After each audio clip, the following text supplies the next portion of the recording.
الرحيم يسبح لله ما في السماوات وما في الأرض الملك القدوس العزيز الحكيم هو الذي بعث في الأميين رسولا منهم يتلو عليهم آياته ويزكيهم ويعلمهم الكتاب والحكمة وإن كانوا من قبل لفي ضلال مبين وآخرين منهم لما يلحقوا بهم وهو العزيز الحكيم ذلك فضل الله يؤتيه من يشاء والله ذو الفضل العظيم. بسم الله الرحمن الرحيم. يسبح لله ما في السماوات وما في الأرض الملك القدوس العزيز الحكيم هو الذي بعث في الأميين رسولا يتلو عليهم آياته ويزكيهم ويعلمهم الكتاب والحكمة وإن كانوا من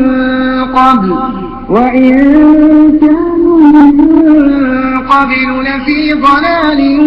مبين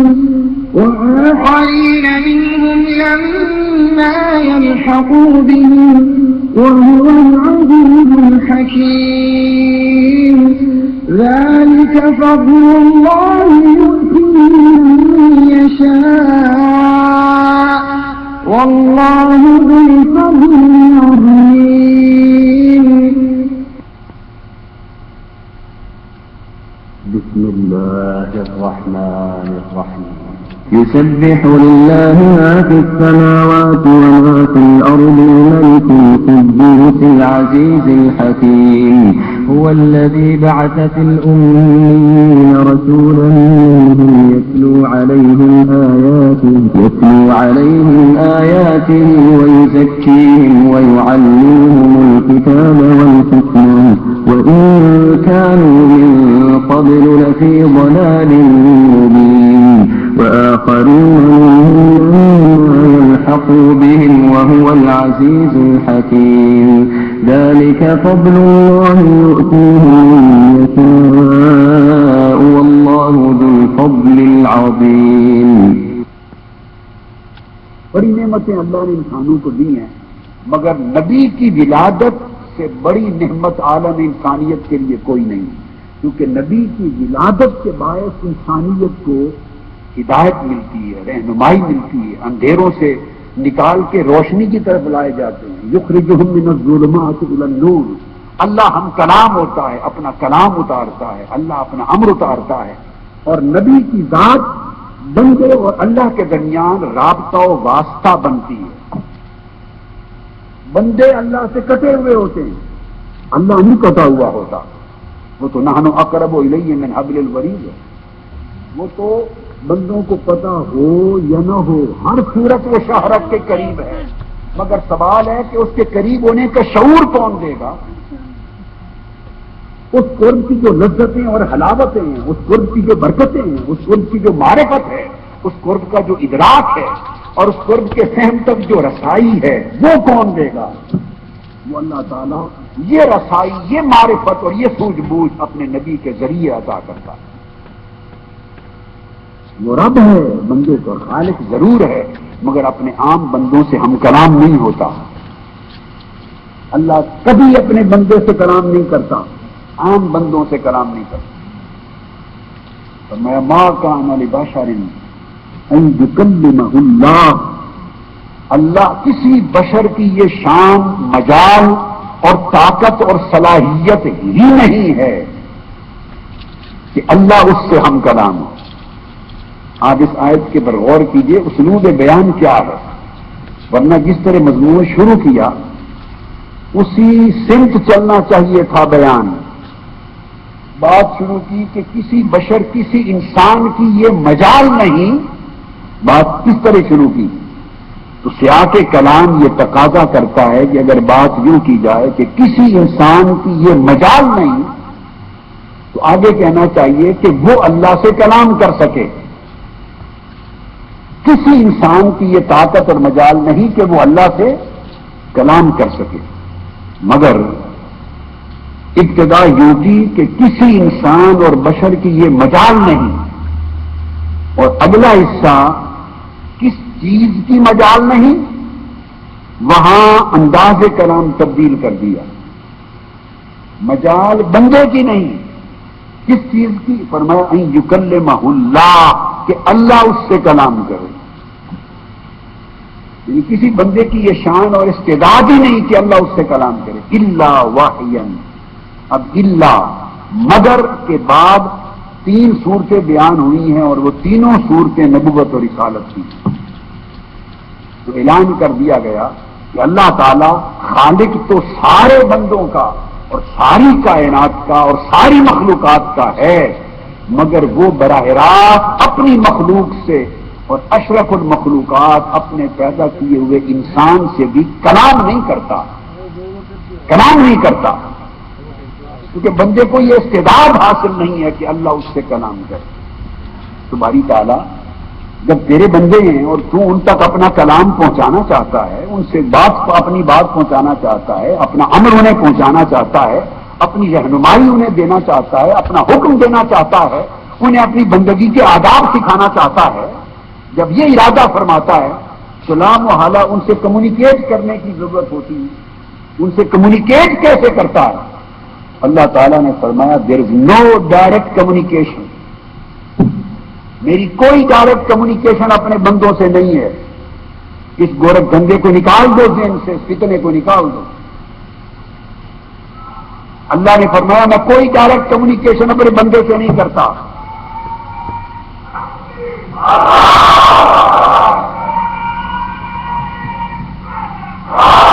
پھر کیا کرتا ہوں؟ جب ارادہ کرتا ہوں الا وحین، بندوں کے اور اپنے درمیان ایک ہستی کو انسانوں میں سے، مخلوق میں سے، برگزیدہ محبوب مقرب انسانوں میں سے ایک کو منتخب کر لیتا ہوں، اسے منصب نبوت پہ فائز کرتا ہوں، اور اپنے بندوں کے درمیان ایک نبی کو واسطہ بنا دیتا ہوں۔ تو واسطہ بنانا اللہ کی سنت ہے، وسیلہ قائم کرنا اللہ کی سنت ہے۔ اللہ اپنی مخلوق سے اپنی کمیونیکیشن کے لیے اپنے نبی کو واسطہ مقرر کرتا ہے، حالانکہ وہ واسطے اور وسیلے کا محتاج نہیں ہے۔ وہ چاہے تو بغیر واسطے کے کلام کر لے، وہ قادر مطلق ہے، محتاج نہیں ہے، قادر مطلق ہے، مگر اس کی سنت یہ نہیں ہے کہ وہ ڈائریکٹ کمیونیکیٹ کرے۔ وہ کرتا ہے پیغمبر کے ذریعے، نبی کے ذریعے، رسول کے ذریعے، اور جس سے وہ کلام کر لے وہ نبی ہو جاتا ہے۔ اس کے کلام کی شان بھی دیکھیے پھر کیا ہے۔ باری تعالیٰ تو اپنے بندوں سے خود کلام کیوں نہیں کرتا؟ سمجھنے والی بات ہے، وہ ہمیں مفہوم سمجھا رہا ہے قرآن کے ذریعے۔ اس لیے ہر بندے سے کلام نہیں کرتا کہ میرا کلام کوئی تمہارے کلام جیسا تھوڑی ہے، اللہ کا کلام ہے، جس سے میں مخاطب ہو جاؤں اور جس سے میں کلام کر لوں۔ اور تم بلاتے ہو نا بھائی بات سن، ارے یہ بات لے، یہ پیغام لے، میری بات سن، میرے قریب آ، ذرا یہ کہنا مان، یہ پیغام پہنچا دے، جس سے میں بلا کے اس سے بات کر لوں، میری بات کرنے سے وہ نبی ہو جاتا ہے۔ اللہ جس سے کلام کر لے وہ نبی ہے۔ اب اس کلام کی شکلیں ہیں، کبھی وہ اس کو وحی کہتا ہے، کبھی یرسل رسولا کہتا ہے کہ رسول فرشتہ بھیج کے کلام کرتا ہے، کبھی وحی کے ذریعے کلام کرتا ہے، کبھی من وراء حجاب، کبھی پردے کے پیچھے طور کی چوٹی پر حضرت موسیٰ سے کلام کرتا ہے، کبھی فرشتہ بھیج کر ہر نبی اور رسول سے کلام کرتا ہے۔ 3 صورتیں بتائی ہیں اس نے کلام کرنے۔ فرشتہ بھیج کر کلام کرنا ہر نبی کے لیے ثابت ہو گیا، ہر نبی کی طرف فرشتہ بھیجا کلام کیا، تو یہ طریقہ بھی آ گیا۔ پھر فرمایا من وراء حجاب، ایک طریقہ یہ ہے کہ پردے کے پیچھے سے کلام کرتا ہوں، چھپ کر، جلوہ نہیں کراتا، بات سناتا ہوں۔ تو پردے سے پیچھے جس سے کلام کیا وہ موسیٰ ہو گئے علیہ السلام، طور پر وہ موسیٰ ہو گئے۔ فرشتہ بھیج کر جس سے کلام کیا وہ حضرت آدم سے لے کے حضرت عیسیٰ تک سب پیغمبر ہو گئے، ہر ایک سے فرشتے کے ذریعے کلام کیا۔ تو دو صورتیں ہو گئیں۔ اب تیسری صورت بیان فرمائی، الا وحین، یا اس سے بات کرتا ہوں۔ تو پردے کے پیچھے سے بات کرنا بھی مراد یہاں نہیں ہو سکتا، کیونکہ اس کا ذکر الگ آ گیا ہے من وراء حجاب، اور فرشتے کے ذریعے بات کرنا یہ بھی الا وحین کا معنی نہیں ہو سکتا، کیونکہ رسول فرشتہ بھیج کر کلام کرنے کا بھی اسی آیت میں ذکر الگ آ گیا ہے۔ جب بذریعہ فرشتہ کلام کرنے کا ذکر بھی آ گیا، پردے کے پیچھے سے کلام کا ذکر بھی آ گیا، تو پھر جو کہا کہ بات کرتا ہوں وہی بھیجتا ہوں، یہ بغیر واسطے اور بغیر حجاب کے کلام کرتا ہوں۔ باری تعالیٰ یہ کس سے کیا؟ وہ صرف ایک ذات ہے جس کا نام مصطفیٰ ہے۔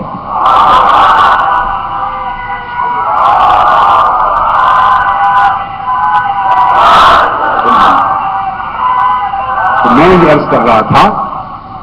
اللہ رب العزت نے فرمایا ارشاد ہوا کہ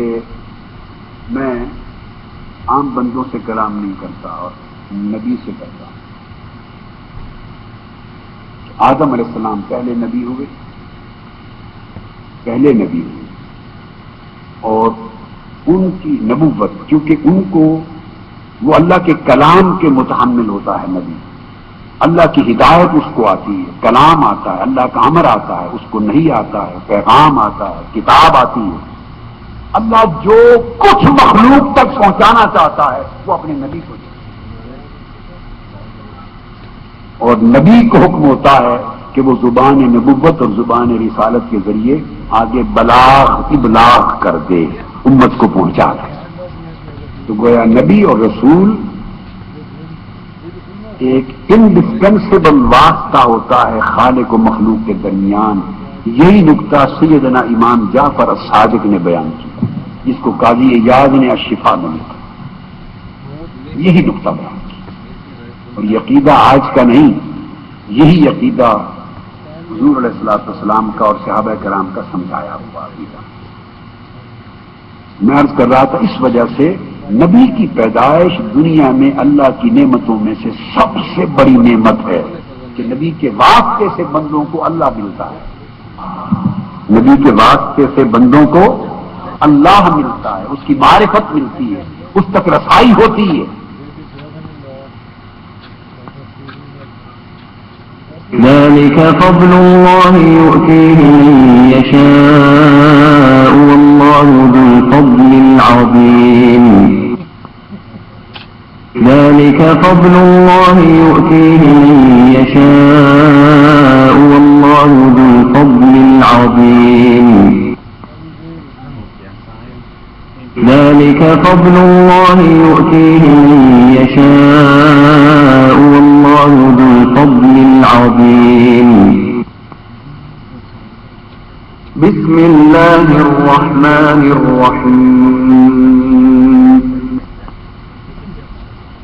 خلیفہ ثانی صاحب نے 7-8 جنوری 1944 میں ایک طویل اور مبہم خواب میں ایک الہام، وَأَنَا الْمَسِيحُ الْمَوْعُودُ مَسِيلُهُ وَخَلِيفَتُهُ، اور میں بھی مسیح موعود ہوں، یعنی اس کا مسیل اور اس کا خلیفہ ہوں، یہ ان کے الفاظ ہیں۔ اور آپ لوگ ان کی جو خواب ہے، جو الغلام.com پہ بھی اور الاسلام میں بھی الموعود ان کا تقریر ہے، وہاں سے یہ دیکھ لینا، پڑھ لینا، بلکہ میں نے پچھلی خطبہ میں اس کا ذکر بھی کیا ہوا ہے، وہاں سے حوالہ بھی دیکھ لینا۔ خلیفہ ثانی اور خلیفہ ثانی صاحب نے اپنے الہامی دعویٰ مسلم موعود کے سلسلے میں مورخہ 20 فروری 1944 کو مقام اشاعت پر تقریر کرتے ہوئے فرمایا تھا۔ سنیے سامعین کرام، وہ کہتے ہیں، میں خدا کے حکم کے تحت قسم کھا کر یہ اعلان کرتا ہوں کہ خدا نے مجھے حضرت مسیح موعود علیہ السلام کی پیشگوئی کے مطابق آپ کا وہ موعود بیٹا قرار دیا ہے جس نے زمین کے کناروں تک حضرت مسیح موعود علیہ السلام کا نام پہنچانا ہے۔ میں یہ نہیں کہتا کہ میں ہی موعود ہوں اور کوئی موعود قیامت تک نہیں آئے گا۔ حضرت مسیح موعود علیہ السلام کی پیشگوئیوں سے معلوم ہوتا ہے کہ بعض اور موعود بھی آئیں گے اور بعض ایسے موعود بھی ہوں گے جو صدیوں کے بعد پیدا ہوں گے، بلکہ خدا تعالیٰ نے مجھے بتایا ہے کہ وہ ایک زمانہ میں خود مجھ کو دوبارہ دنیا میں بھیجے گا اور میں پھر کسی شرک کے زمانہ میں دنیا کی اصلاح کے لیے آؤں گا۔ اس کے معنی یہ ہے کہ میری روح ایک زمانہ میں کسی اور شخص پر جو میری جیسی طاقتیں رکھتا ہوگا نازل ہوگا اور وہ میرے نقش قدم پر چل کر دنیا کی اصلاح کرے گا۔ یہ ان کی تقریر ہے، دعویٰ مسلم موعود کے متعلق پر شوقت اعلان، انوار العلوم جلد 17 صفحہ 161 پر ان کے الفاظ ہیں۔ میں ایک اور وضاحت کر دیتا ہوں کہ جو انوار العلوم کی جلد میری پاس ہیں، میں نے خریدی ہوئی ہیں، ان کی صفحات میں اور جو موجودہ اس وقت سیٹ ہے انوار العلوم کا الاسلام پہ آن ایئر ہے، بہرحال اس کی یہ کتاب جو ہے جلد نمبر 17 اس کے صفحات میں تھوڑا سا فرق ہے، کچھ فرق ہے۔ بہرحال ہو سکتا ہے کہ جو میں نے حوالہ یہ دیا ہے وہاں پہ آگے پیچھے یہ الفاظ ہوں، بہرحال وہاں سے آپ چیک کر لیں، ان کا یہ بیان ہے اور انہوں نے قسم کھا کر اپنا دعویٰ یہ 20 فروری 1944 کو مقام ہوشیارپور تقریر میں انہوں نے کیا تھا۔ سامعین کرام، مورخہ 12 مارچ 1944 کو خلیفہ ثانی صاحب نے بامقام لاہور تقریر کرتے ہوئے بڑی وضاحت کے ساتھ فرمایا تھا۔ اب دوبارہ سنیں، پہلا تو 20 فروری 1944 کا ان کا دعویٰ ہے، اب 12 مارچ 1944 کی لاہور میں بات کر رہے ہیں۔ وہ کہتے ہیں آج میں اس جلسہ میں اسی واحد اور قہار خدا کی قسم کھا کر کہتا ہوں جس کی جھوٹی قسم کھانا لعنتیوں کو کام ہے اور جس پر افترا کرنے والا اس کے عذاب سے کبھی بچ نہیں سکتا، کہ خدا نے مجھے اسی شہر میں 13 ٹیمپل روڈ پر شیخ بشیر احمد صاحب ایڈوکیٹ کے مکان میں یہ خبر دی کہ میں ہی مسلم موعود کی پیشگوئی کا مصداق ہوں اور میں ہی وہ مسلم موعود ہوں جس کے ذریعے اسلام دنیا کے کناروں تک پہنچے گا اور توحید دنیا میں قائم ہوگی۔ بسم اللہ الرحمن الرحیم، شروع اللہ کے نام سے جو بڑا مہربان نہایت رحم والا ہے۔ حامیم، آمین۔ تنزیل من الرحمن الرحیم، یہ کتاب خدائے رحمان الرحیم کی طرف سے اتری ہے۔ کتاب فصلت آیاته قرآنا عربیا لقوم یعلمون، ایسی کتاب جس کی آیتیں واضح المعانی ہیں، یعنی قرآن عربی ان لوگوں کے لیے جو سمجھ رکھتے ہیں۔ بشیرا ونذیرا